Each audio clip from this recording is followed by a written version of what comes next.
ये क्या कर रहे हो तुम भाई, इसे रोके। बस कर दे फुप्पो, मेहमान है ना घर में, मेहमान बन के रहे। मुझे माफ कर दे खुशी चाचा, मैं यहाँ मजीद रुक कर और गुनहगार नहीं हो सकती।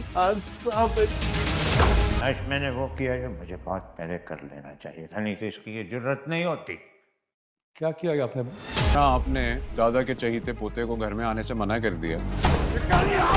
उन्होंने भी सोचा होगा जब उसकी जगह नहीं है तो वो भी नहीं रह सकती। दादा के चहीते को तो देखें कैसे दादा की उंगली पकड़ के अंदर घुसा चला आ रहा है। ओए, बाहर निकल।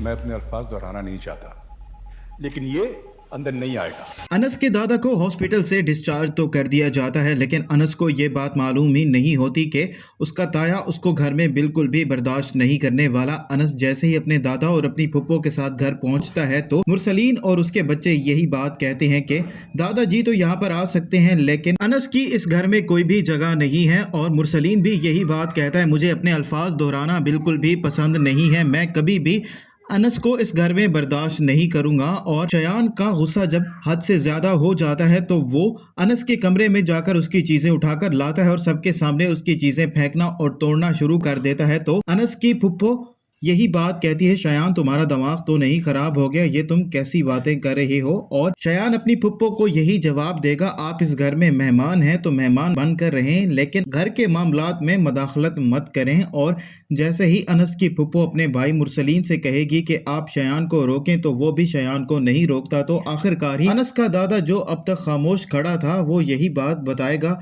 आज मैंने वो काम किया है जो शायद मुझे बहुत पहले कर देना चाहिए था। अगर मैंने ऐसा किया होता तो आज अनस के साथ जो नाइंसाफ़ी और ज़्यादती हो रही है वो कभी भी ना होती। और जैसे ही मुरसलीन ये बात सुनेगा उसके कान खड़े हो जाएंगे और वो सोच में पड़ जाएगा कि आखिरकार उसके बाप ने ऐसा क्या कारनामा सर अंजाम दे दिया है। और वो अपने बाप से पूछेगा तो उसका बाप उसको यही बात बताएगा, मेरे 2 बेटे थे और मैंने अपनी पूरी जायदाद अपने दोनों बच्चों में बराबर बराबर तकसीम कर दी है, और जितना हिस्सा तुम्हारा है और आज के बाद उतना ही हिस्सा अनस का भी इस प्रॉपर्टी और कारोबार हर चीज़ में है। और जैसे ही मुरसलीन ये बात सुनेगा उसके पैरों तले से ज़मीन निकल जाएगी, वो तो इस दौलत का अकेला ही वारिस बना फिरता था।